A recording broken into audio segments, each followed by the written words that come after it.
I'm going to describe the steps in a refrigeration cycle. So on the left side, I'm showing a representation of the cycle.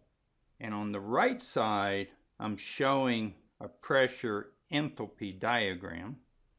The purpose of this refrigeration is to remove heat from a low temperature region, transfer it to the low temperature of the cycle.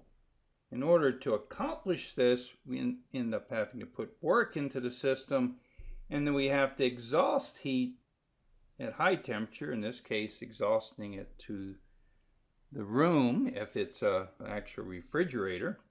And to accomplish this cycle, we go through these 4 steps, where step 1, here we have a vapor liquid mixture as represented by this point here.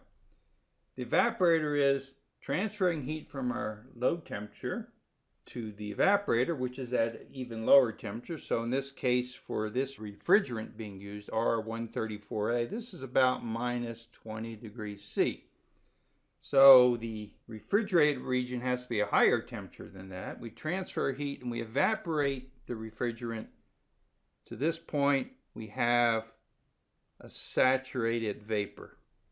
And we can write an energy balance for this step, and it says delta H is equal to QC.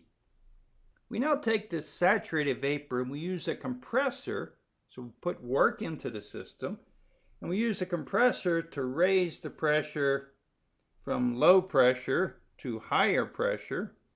In this case, we've increased the pressure from 0.15 megapascals to about 0.9 megapascals. And so the energy balance for this step is delta H is equal to W. So this step is assumed to be adiabatic. To increase the pressure of a gas, we have to also increase the temperature because we're putting work into the gas. The next step, going from 3 to 4, we're going to take this higher temperature and higher pressure vapor, and we're going to condense it to a liquid at constant pressure. So this step's constant pressure.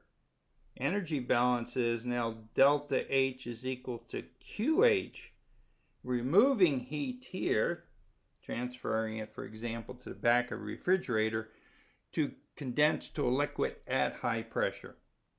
This high pressure liquid, then we expand through a throttle, an expansion valve. And the energy balance for this step is that delta H is equal to 0. Assume it's adiabatic because it's rapid. There's no work being done. But when we lower the pressure of a saturated liquid, the liquid evaporates. Because it's adiabatic, the energy to evaporate it comes from cooling everything down. This is how we get the low temperature that we need to accomplish our refrigeration.